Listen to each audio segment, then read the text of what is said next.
Perto das zonas de combate, alerta total. Segurança falou pra gente sair daqui porque os barulhos de bombas estão ficando mais próximos e nesse trecho aqui. Nos prédios atingidos por mísseis, amargura. A minha esposa está no hospital, com braço quebrado, traumatismo craniano e cortes muito profundos. Nos estádios com brasileiros em campo, os alertas interrompem as partidas. O perigo volta a rondar a usina atômica de Chernobyl. O buraco tá ali, ó. Tem 15 metros de diâmetro e foi causado por um drone que os russos mandaram aqui. Donas de casa se armam. A Nobel da Paz lamenta seus mortos. Eu perdi minha melhor amiga.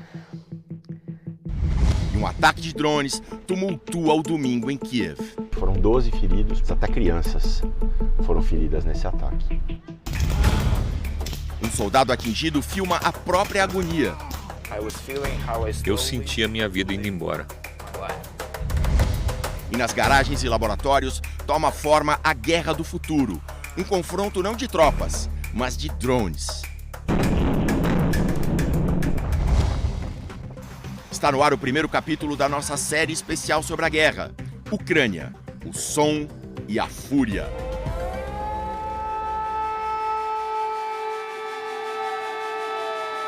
É madrugada no litoral ucraniano. É madrugada também na capital, Kiev. Há 1.179 dias, a Ucrânia vive assim, dominada por incerteza, sirenes, avisos na noite. Attention, the air raid alert system has been set on in Kiev.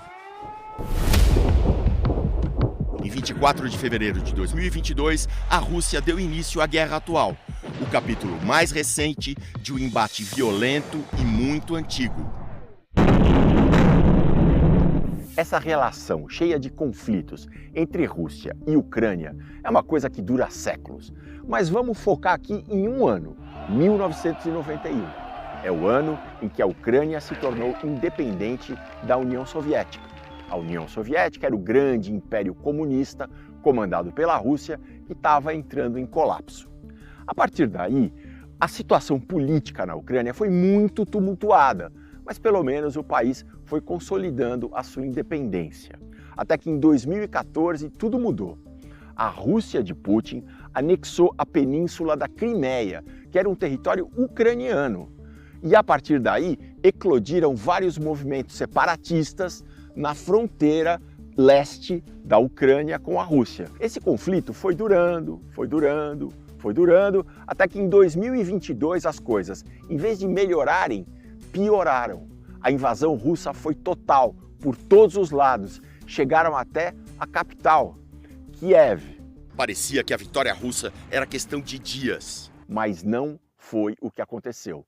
A Ucrânia se defendeu bravamente e a guerra continua até hoje.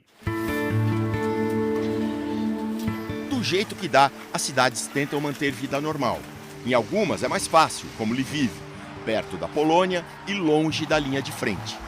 É a relativa segurança de Lviv que muitos feridos nas batalhas procuram para se recuperar. Visitamos o projeto Unbroken, Indestrutíveis, que usa o esporte como terapia. O veterano de guerra Volodymyr lidera o grupo. Vim para Lviv fazer reabilitação e percebi que poderia ser útil aconselhando os recém-chegados, para acelerar a readaptação deles à vida civil. Não me arrependo de ter ido para a guerra como voluntário. Tirei a sorte grande. Estou vivo. Eu viajo, faço escaladas, corro maratonas, dou palestras, ajudo meus irmãos de batalhas. Minha vida hoje é mais interessante do que antes de perder a perna. Saindo de Lviv para a capital, encontramos no centro movimentado uma aparência de calma. Mas basta arrumar para a periferia de Kiev que a guerra aparece. No dia 24 de abril, um ataque russo com mísseis da Coreia do Norte matou 12 pessoas nesse conjunto residencial. No rescaldo, desolação. Eu estou levando para casa de uns amigos o que me restou. As roupas, os documentos, coisas assim. Minha esposa estava cochilando no sofá na hora da explosão. Uma TV que ficava no outro quarto veio voando para cima dela. Agora minha mulher está no hospital, com braço quebrado, traumatismo craniano e cortes muito profundos.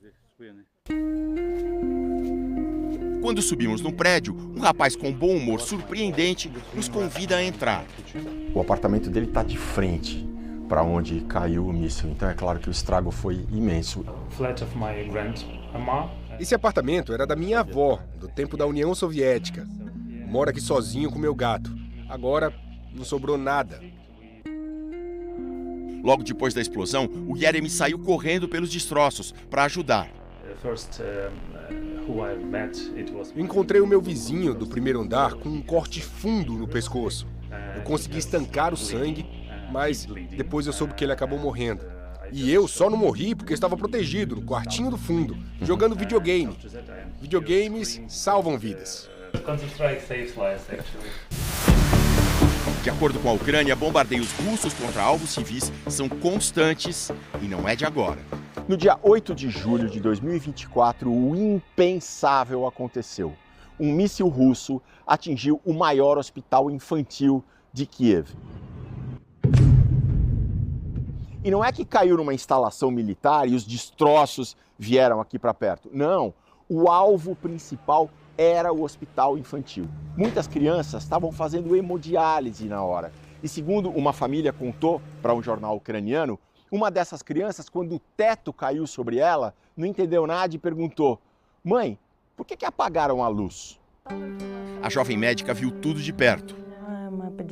Eu chefio o departamento de oncologia pediátrica aqui do hospital. Na época, ela ainda não era chefe, mas aí... Eu me vi sozinha no departamento porque meu chefe foi trabalhar numa cidade mais segura. Junto com as nossas enfermeiras, passei 1 mês e meio direto no hospital, trabalhando praticamente 24 horas por dia, 7 dias por semana. Funcionando precariamente no porão, o hospital público e gratuito continuava a receber crianças de toda a Ucrânia. Os casos mais graves, a equipe encaminhava para centros médicos na Europa e Estados Unidos. Hoje, a rotina está um pouco menos tensa. Temos que seguir com uma atitude positiva. As crianças precisam do nosso apoio e quando veem que estamos calmos, elas se acalmam também. Aqui era o nosso castelo. Nunca imaginamos que a Rússia atacaria um hospital infantil. Mas aconteceu. E nem a arte escapa. Esta senhora relata o que as tropas russas fizeram em 2022, no início da guerra, com um museu que ela liderava havia 40 anos. Nós escondemos o nosso acervo dos invasores durante 6 meses. Eu saí de licença e a minha substituta dizia para eles que eu tinha levado as obras comigo. Mas fomos traídos. Dos nossos 42 funcionários, 5 revelaram para os russos onde as obras estavam. Em 19 de julho de 2022, os invasores ocuparam o museu. Se eu tivesse ficado lá, hoje estaria no fundo do rio com um tiro na cabeça. Estima-se que mais de 11 mil obras e objetos históricos de um acervo de 14 mil tenham sido roubados. E boa parte já reapareceu, só que no Museu da Crimeia, a península ucraniana que a Rússia ocupa desde 2014.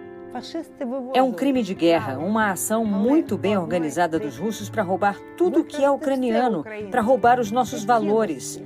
Eles são desumanos, são monstros.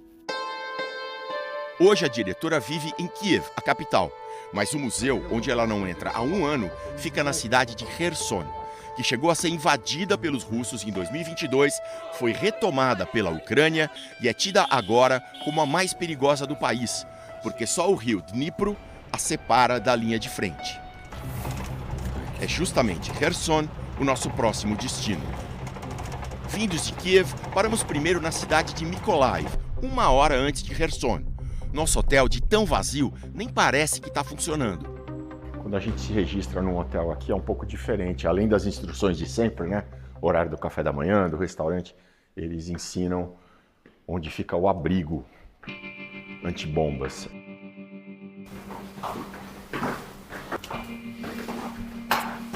Nossa, é bem no subsolo mesmo, tipo um -3, assim. Essa foi a principal exigência da equipe de segurança, que a gente teria que ficar num hotel com um bom abrigo. A noite foi agitada.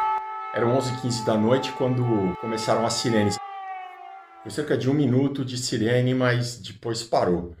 Vamos ver como é que vai ser o restante da noite. Os alarmes tocaram mais 2 vezes. Uma delas, soubemos depois, foi por causa de drones que rumavam para Odessa, a 135 quilômetros dali. Mataram 2 pessoas. Como as posições russas estão perto daqui, tipo 65 quilômetros, não é que os drones e os mísseis sejam dirigidos para cá, mas eles passam por cima. E aí quando passam por cima para ir para outro lugar, o alarme dispara. Mykolaiv nunca chegou a ser invadida e oferece alguma segurança para os refugiados internos. Neste abrigo secreto, no subsolo de uma igreja evangélica, a coordenadora descreve. Os serviços de resgate só conseguem retirar as pessoas dos vilarejos durante a noite, porque de dia são caçados pelos drones. Não para de chegar gente. Nós acolhemos todo mundo, inclusive quem não é da igreja. Pessoas simples que tinham um lar, vizinhos, família, filhos, enfim, uma vida, agora só tem um beliche e uma prateleira simples para o pouco que conseguiram trazer. A senhora Oksana tinha acabado de ser resgatada. Cheguei a me mudar em 2023, mas acabei voltando para casa porque estava muito caro para eu cuidar do meu neto de 16 anos só com o meu dinheiro da aposentadoria. Metade dos moradores da minha vila estão mortos. As últimas 48 horas foram de bombardeios com drones, um barulho assustador o tempo todo. Esse terror extremo que assombra os arredores ainda não chegou à zona urbana, mas os russos também causaram estragos por aqui. A infraestrutura hidráulica foi destruída, deixando a água suja e salobra. Por isso, a empresa municipal de transportes cavou um poço próprio e usa um velho trólebus soviético para distribuir a água tratada. Venho aqui 2 vezes por semana porque há 3 anos não tenho água potável em casa. Enquanto ia embora com o marido, ela ainda disse muito emocionada. Desejo sorte para os rapazes que ainda estão na guerra, porque o meu filho eu tive que enterrar.